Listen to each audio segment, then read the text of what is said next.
Hello, beautiful souls. Thank you for watching. I'm Coach Rachel Lynn, and in this video, I'm going to explain to you the law of attraction in simple terms so that you too can put this amazing law into practice in your daily lives in order to manifest the things that you most desire. I started learning about and intentionally practicing the law of attraction about 12 years ago, and I became a certified law of attraction practitioner with the Global Sciences Foundation. I can tell you that I am living proof that the law of attraction is powerful and has worked in my life in countless ways. I could spend hours and hours speaking to you on this topic, but in this video, I'm going to share with you the 3 things about the law of attraction that I find most important and helpful to guide you on your journey to success, happiness, and abundance. By increasing your knowledge and understanding of this powerful process, you too can begin to live and attract things intentionally into your life rather than by default. So let's start with number 1. Law of attraction works for everyone, whether you realize it or not. However, most people don't really understand how it works and cannot conceive why they are unable to receive the things they most desire in their lives.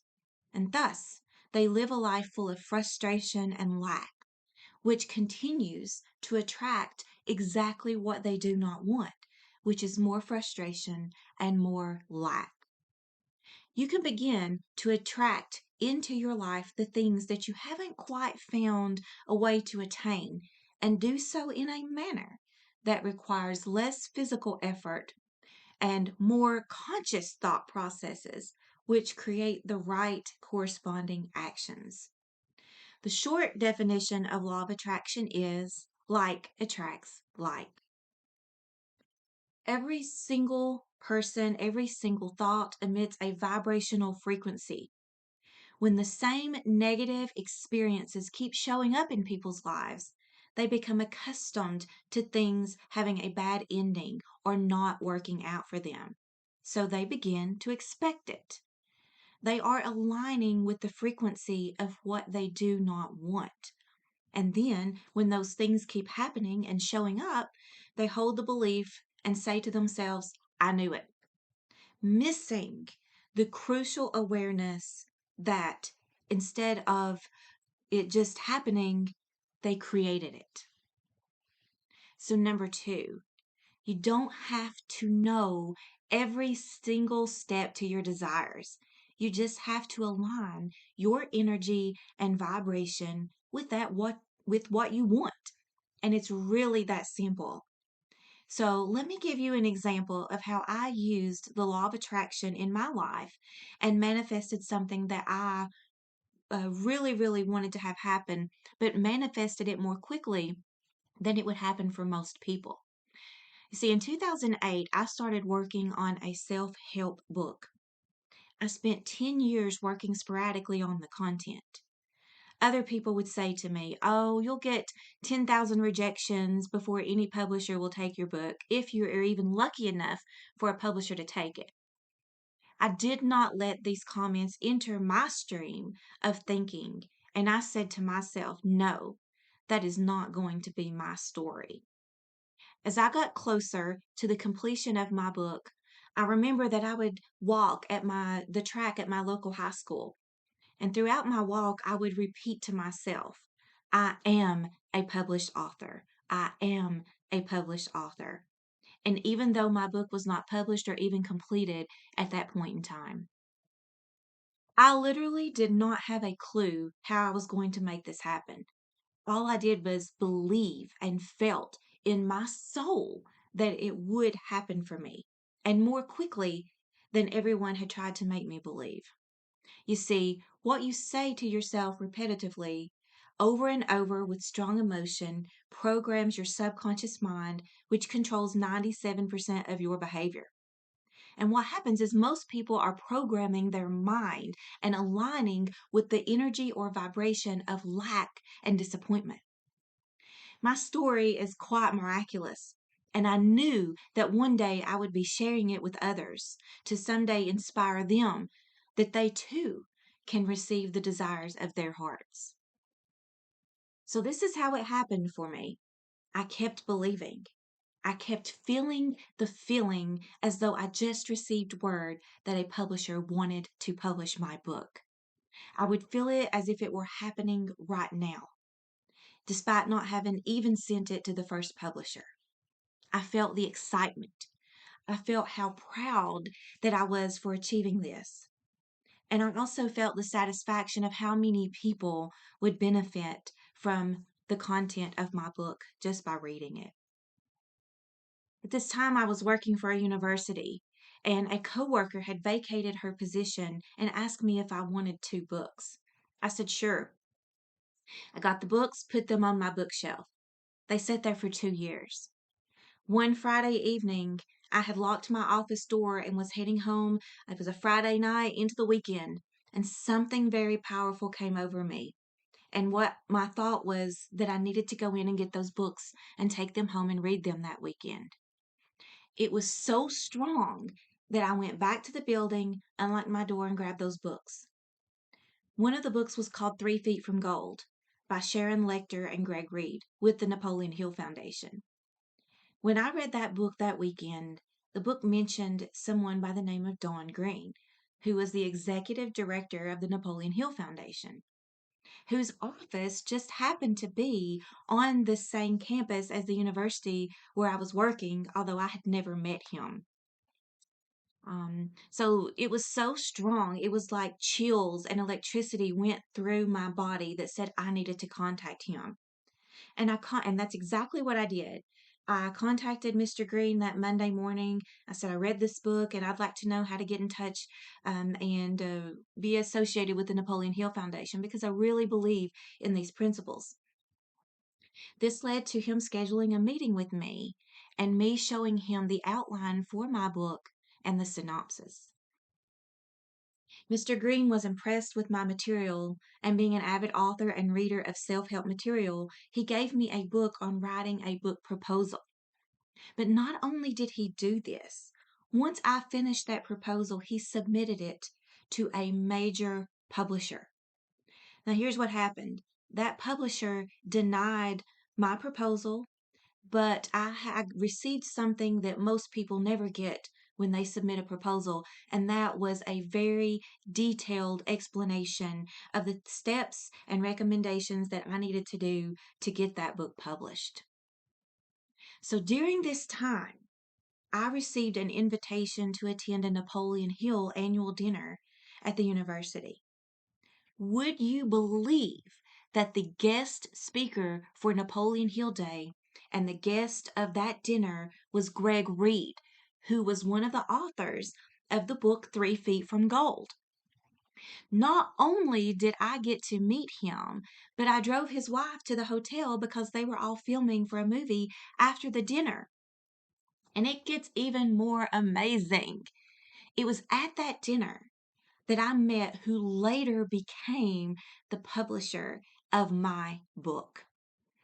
I discussed my book with the publisher and he asked me to complete it, and once I did, to send it to him, but he could not make me any promises. So 1 year later, that's exactly what I did. And he contacted me within 2 weeks of me submitting that proposal and stated that he believed in my material and that he wanted to publish my book. This was the second publisher that I sent my book to. So, guys, there is no way that I could have predicted all of these amazing things that would happen to lead me to my book being published.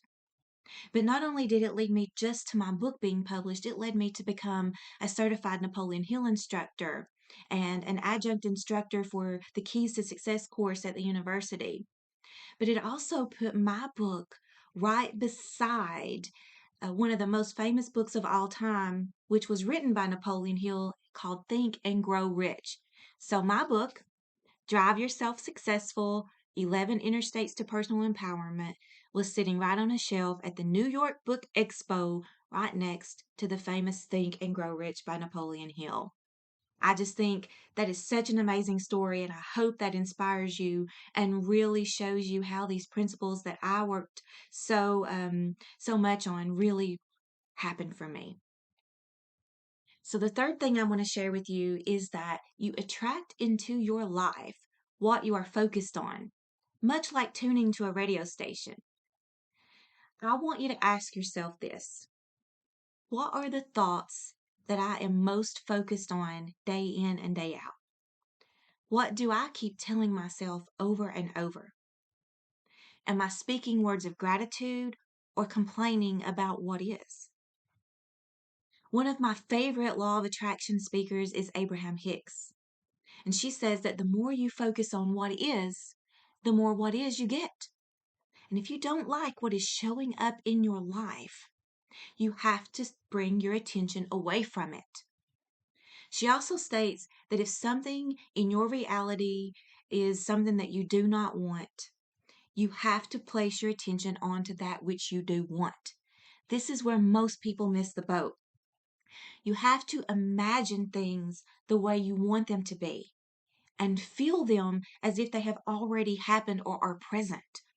This shifts your energetic vibration and opens the door for things on that vibrational frequency to show up in your life, just like the publisher of my book.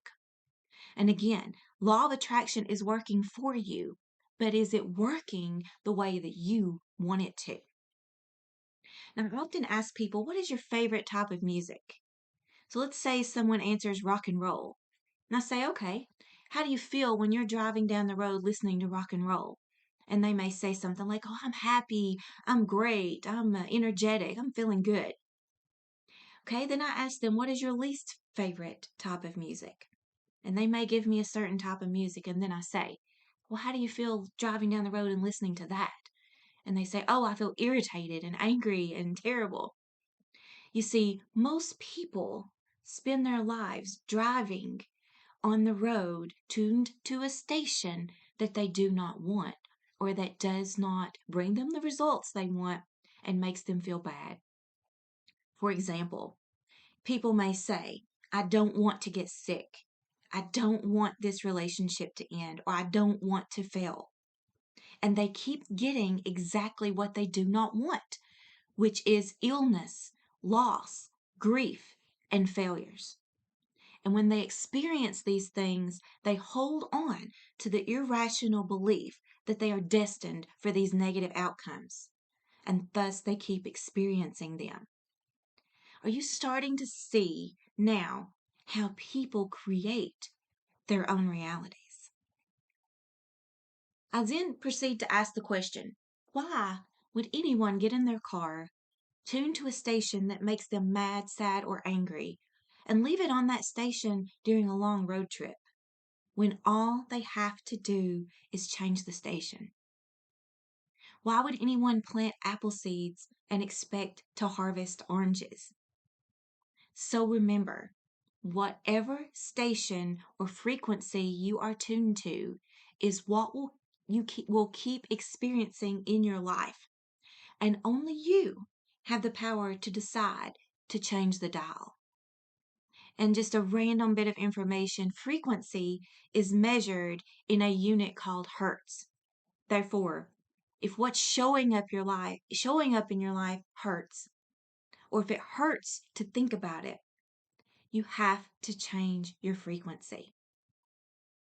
So I hope you've had a light bulb moment today and feel that you are ready to consciously and intentionally create your life experiences rather than experience them by default. You hold the keys, and you are more powerful than you know. Law of attraction is already working for you. You just have to decide, is it working the way that you want it to, or is it keeping you stuck in a pattern of receiving things that you do not want? If you like this video, please like and subscribe to my channel. And as always, thank you for watching, and may you be blessed beyond measure.